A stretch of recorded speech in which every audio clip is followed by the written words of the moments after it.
Comparing the original Hunter x Hunter and the 2011 Remake, Hunter x Hunter is one of the top shonen series of all time and is a great starting point for anyone looking to take the plunge into the world of anime. As one of the best-selling mangas ever, Yoshihiro Togashi's story about Gone Freaks and his adventures as a hunter has spawned a devoted fanbase across the world. If there is one thing Hunter x Hunter has going against it, it's the amount of time it has taken for the story to reach its conclusion. Fans are still far from it. Over 30 years after the initial release of the first anime in 1999, 10 years after the original concluded, a new, updated version of Hunter x Hunter was released, pushing the property to even greater heights. So which is the quintessential viewing experience? Both have their merits, and an argument could be made to watch either classic series. Let's take a look at some of the biggest strengths of Hunter x Hunter 1999 and 2011.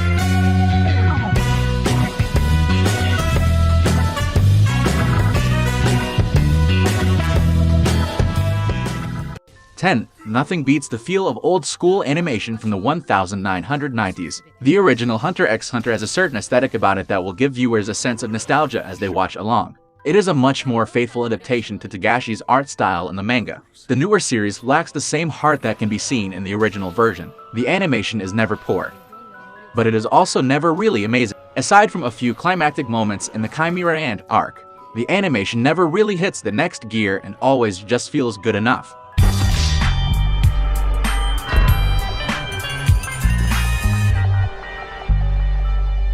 9.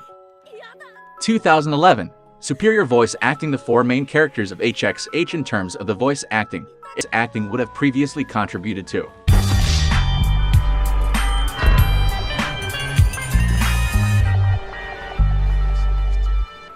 8. 1999. The York New City arc. Many fans debate which arc out of all the Hunter x Hunter stories is their favorite, and the York New City arc is often a popular pick. The constant thunderstorms and dark, hopeless city perfectly complement the shift into a mafia-focused storyline. The art style and animation help achieve this tonal shift much more successfully than the 2011 version of the York New City arc. The fight between Kurapika and Yuvajin is a great example of how the original Hunter x Hunter nails the York New City arc. The fight feels like a much more epic affair compared to the newer rendition. The direction of the 2011 series is taken in a way that the dark, criminal underworld plot of the York New arc feels out of place in comparison to the rest of the stories that were told in the newer series.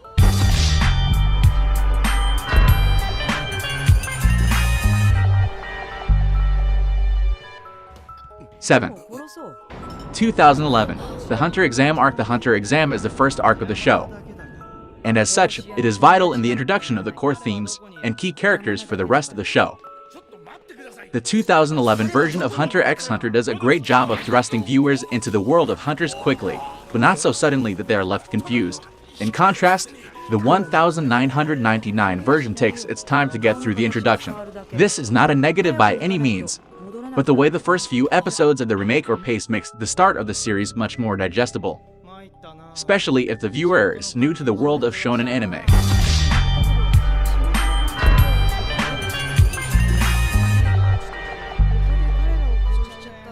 6.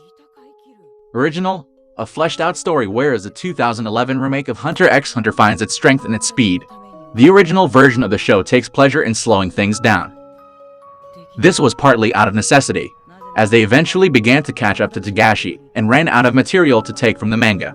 The filler episodes in Hunter x Hunter 1999 are much more fun and interesting in comparison to most anime fillers, and is definitely worth checking out for fans of the original four characters. It also contains the second Hunter Exam, which was left out of the 2011 version of the show entirely. Missing plot points like this makes the original Hunter x Hunter feel like an expanded director's cut in comparison.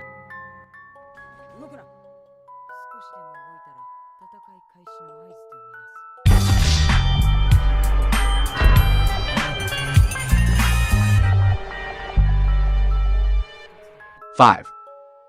2011. An expanded story. While the original Hunter x Hunter does a great job at making the most of the material that was available at the time, Hunter x Hunter 2011 has a supreme advantage over it in terms of story content. Many more arcs of the manga were finished and could thus be adapted into new animated arcs, which is exactly what happened in 2011. We're finally given a quality rendition of the Greed Island arc, as well as the Chimera Ant and Election arcs in full.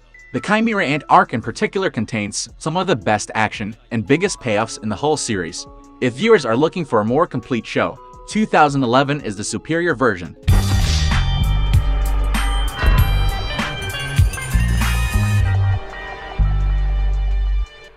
4. Original, better character development. Lirio is a great character with an even better portrayal in HxH 99. Understanding the perspective and motivations of each character in HxH is vital when trying to keep track of the story. Learning why characters are the way they are and why they may act the way they act is important, as it provides a sense of context to the on-screen action. The 1999 version of HxH did a much better job of exploring the motivations of each character and giving them the proper amount of screen time to develop. The best example of this is Lirio, who in the original show suffers from repeated hallucinations. These visions are a result of the trauma Lirio faced when he could not save his best friend's life from a deadly illness and are chilling symbols for his inner battle with depression. Moments like these that were entirely left out of the 2011 remake help flesh out side characters like Lirio and make the story that much richer in the process.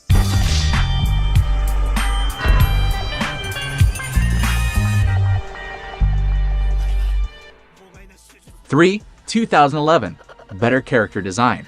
If the original HxH does a better job writing its characters, then it's fair to say that the 2011 version did an even better job in designing its characters. When comparing the different designs of characters like Kite, Hisoka, and Illumi, the sleek and creative designs of the 2011 characters stand out against the out-of-date portrayals in the 90s. There are also inherently more characters to choose from in the 2011 version. Memorable foes like Meruem and the incomparable Chairman Netero were both made to look otherworldly and breathtaking in their climactic final battle. The character design of HxH 2011 is leagues above the original take on Togashi's Hunters.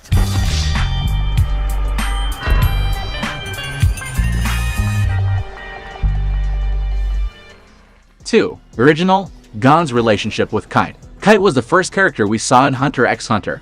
The climax of the Chimera Ant arc centers around the relationship of Gon's relationship with Kite as well as the feeling of loss. The death of Kite is a turning point in the young protagonist's life, as the innocence of childhood is washed away along with the life of his former mentor and friend.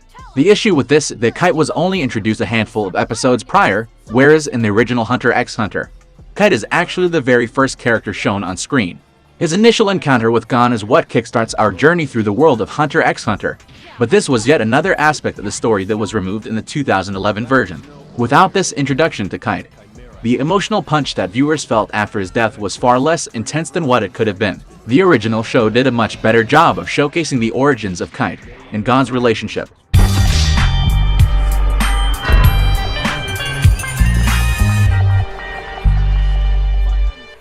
1. 2011.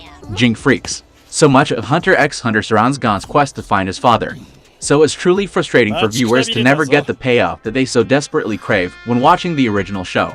Jinx Freaks never really makes an appearance in the 1999 series, as it concluded before Gon ever had a chance to meet his father in the manga. Though fans surely wanted more, the brief bit of closure given at the end of the 2011 series is better than leaving things entirely unresolved. It was extremely satisfying to see Gon sitting side by side with his father at the conclusion of the new series, and it is arguably the most iconic moment of the show. The sense of finality along with the exploration of Jinx's character makes the strongest case for the superiority of the 2011 version of HxH.